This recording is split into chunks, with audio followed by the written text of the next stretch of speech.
Good morning from the farm. This is another beautiful day that we are ready to get our hands and feet dirty. So today we are collecting manure. This is cow dung, all that, and then this is chicken manure or chicken droppings, and we are going to be planting this one compost pit. This already has manure and a lot of greens and stuff. You can see the cherry that is growing here is doing really well. Now today I want to plant a few more things. I have these tomatoes, different varieties that I want to plant over here, so on this space. So this gonna be like another composting pile on, like we won't dig downwards, we'll just put them on top. So the other thing, I want to see if these seeds, these avocado seeds, will grow. And I should remove my shoes. When in the farm we ground our feet. So this one is already sprouting. I don't know whether this should go down or up. Let's give it space and room over there. Then I have two more here. So basically I'm going to pour manure here, then layer it with greens, then cover it with dry matter. So that's the activity for today in the farm. This is a beetroot that is trying to do well. It's doing well. Mom wants to eat the leaves. So this is a cassava. This thing, it looks like a dry tree, but it's not. Yeah, it's gonna come up.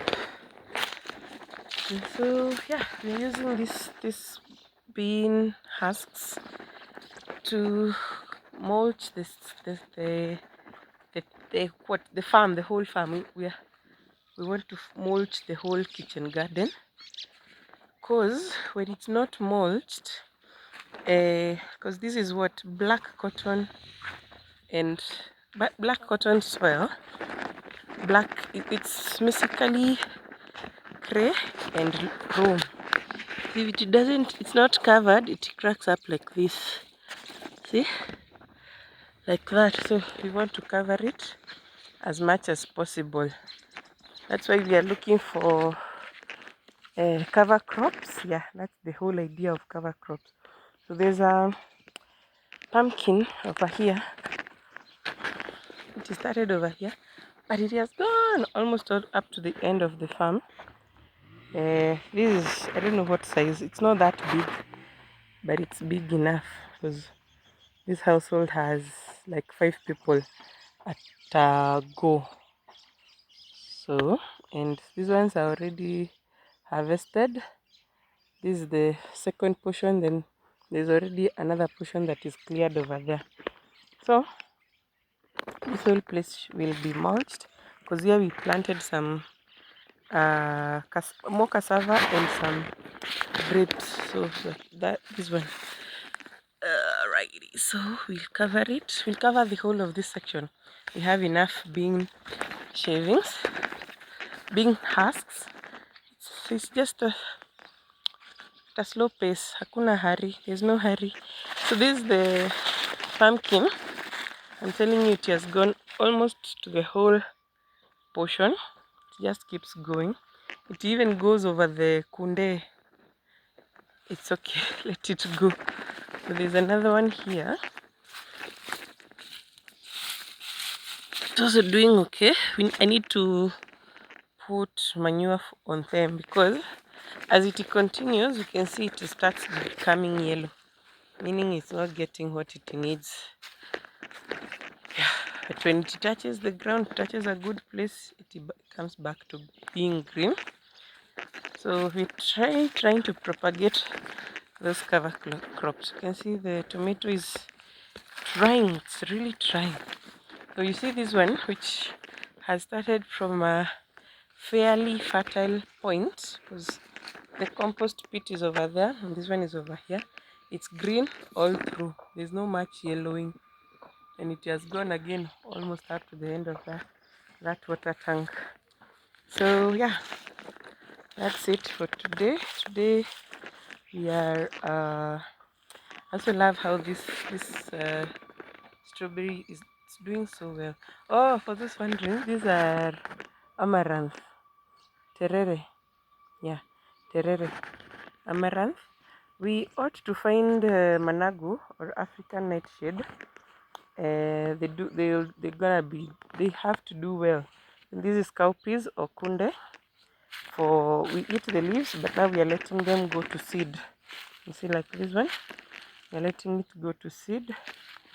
And yeah, for the things that have been affected, we are doing biopesticides with neem and basically neem, mostly neem and rabbit urine, neem leaves and rabbit urine. So these ones have already gone to seed. We ought to nini, like this one is already, it's ready. This one ought to be harvested so that we can collect the seeds. We add them to soaps. All these ones are ready. These ones are ready. You can see the seeds. They're easy. Because if it goes beyond here, it will drop all the seeds here and we'll have a lot of them when the next rainy season comes. So here we also have a compost pile. When it goes up, we call it a pile.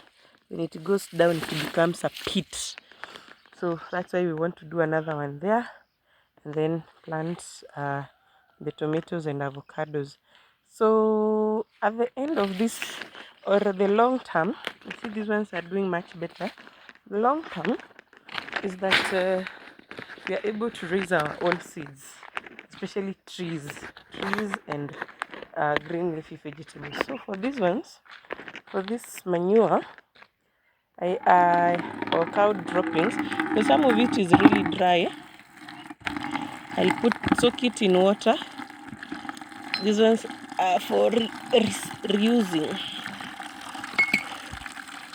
and for watering the trees, because we'll plant trees. We have planted a few and we'll still plant more, so that we don't have to be there every day to manage the watering. We're gonna use the bottles. They're also good for preserving seeds, especially like this one that has the lid. So these ones will use them for seed preservation. I also have a few more avocado seeds. So basically that's it. That's it. So these ones will soak them. We'll feed the soil tomorrow morning, because like this one is really hard, because it was just out drying in the sun where I have collected it from. So yeah, we also have lots of these plastic buckets. So like this one is broken, so I will use it either for composting or to plant something like an avocado, something big. Yeah, so that's how the efforts for today are going. Agroecology is a journey, but it's the solution that we need from a small point. It doesn't matter how small we are starting, because this one is not that big. There are people who have acres and are still doing it. This whole portion where the house sits and where the land is, it's slightly more than 50 by 100. The 50 by 100 is what? An eighth. Yeah, so I'm not wrong. It's an eighth, because the whole one should be what? I don't know.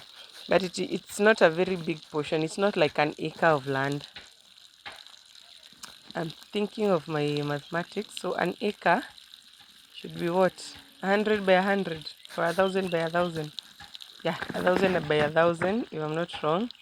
And so you divide it into portions of 10, 100 by 100.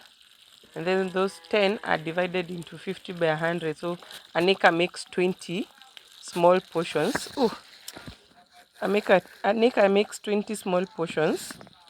And yeah, so if it makes 20 small portions, we are sitting on one small portion. And that is what we are going to use as a starting point for the agroecological demo farm. Yeah, a few things that we need to do is have a solar dryer, but for now we just place things over there in a, we know what we call it, uteo. I'm forgetting the English word, but it's for winnowing. So like these seeds, those seeds, the sunflower as well as the amaranth, the terere, we'll put them here either on winnowing, on a winnowing basket, or on gunias. I'm forgetting what gunias are called, but this is the place where we also ought to do the solar dryer. Yes, this is where we ought to do the solar dryer. This is our water storage tank. It's 10,000 liters. It's very big. It's a very big tank, and on a very big base, because that is the most important, so that it doesn't haribika, doesn't have challenges. Yes, we don't face challenges. So yeah, we're doing good. The other thing, this house, because it's new, doesn't have gutters, so we are looking to put gutters, and then maybe like a shade net for this. Maybe that one we are not very sure, because so far they are doing good. I feel like when you mulch or you protect the soil, you don't necessarily need to put up a shade net. You just need to protect the soil by covering it, because even the shade net is still covering the crops and the soil, but the crops need to have sunlight. So what we need to cover is the soil. So once we have achieved covering the soil, and these things are readily available, like the bean covering, the bean husks, we just got them after we removed the beans, the yellow beans from that portion. We removed quite a good portion, maybe like what, maybe 50 kgs of beans. So from that now, those husks is what we are going to use to cover the soil. And yeah, mulching is the way to go. It also creates a good environment for the soil microorganisms to thrive. So we're kind of doing a lot by just covering the soil. We are calling the things from under the soil to come up and have a good environment. So yeah, I said the variety in a previous video, I said the variety of crops growing here is more than 30, for sure, for sure. I counted them last time, and even the ones I have shown you so far, I think I've shown you more than 15 varieties. So from right here, this is mints. Whoa! Goodness. So this is mint, orange mint, and then we have one that has been covered here generously by manure is lavender. That's a spinach. Oh, sorry, that's a spinach. That's comfrey. How many are those? 1, 2, 3, 4, 5. The cherry tomato is the 5th one. We have eggplants. We have beans of different varieties. We have, those are how many? 8, 6. We have aloe vera, where the bucket is over there. We have cowpeas. We have pumpkin. Over here, I have oregano and some other plant there. I'm not sure what it is. This one, that one, I'm not sure what it is. We have this. These are different variety of tomato. There's a strawberry. I know there's a strawberry. There's the red amaranth. There's the green amaranth. There's maize. There's a sunflower. There is a sweet potato. There's cassava growing. There are the blackberries, the blueberries. Yeah, the variety here is amazing. I think I'm already at 20 and I haven't listed all of them. There's a beetroot. There's the avocado, different varieties. What else was there? Let's see. So we also have rosemary over here. The spinach I had already mentioned. Then other things we find is the butterflies. They come, and the bees, and the, what are they called? Some other stingers, or like insects that are pollinators. They are loving this place, especially in the morning when, in as much there's no dew, because we water early morning and late evening. So there's still a lot of water in the crops. So yeah, and there are some varieties that we don't even know. I'm not even sure what they are, but what the one principle we follow here is we don't pull out anything if it's not grass. The only thing we pull out is grass. The other things we let them grow, because we might be pulling out something that, oh yeah, grasshoppers, other insects we are finding. So this one has to just be the way it is, because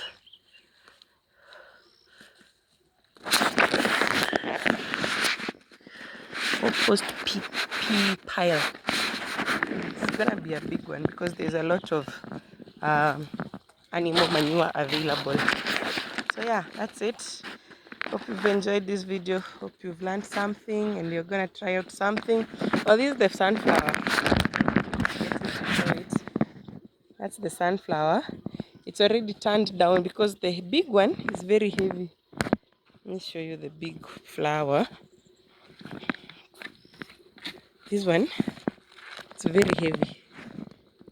So in as much as this plant is strong, it has turned down. Most of them are turning down. So it also protects the seeds from the birds. Yeah, you can see we already have some insects. But I like this stem. It's very strong. It has a very strong stem to keep the insects at bay. So we don't find very many insects. Now there's also this is managu. South African nightshade, not doing so well, so we let it go to seed. This is a different variety of a tomato, yeah. And we are trying aerial yams. They are planted somewhere. We're trying just the Irish potatoes as well, just to see, because why not? And I'm trying to capture the butterfly, but it keeps evading the camera. Anyway, yeah, it's beautiful to be in the farm. I love being in the farm and to share this journey with you all. Hope you're learning, hope you enjoy. See you on the next one, where we'll probably be transplanting some tomatoes from that portion to the rest of the farm. Bye. Chill out. Let me see if I can capture the butterfly.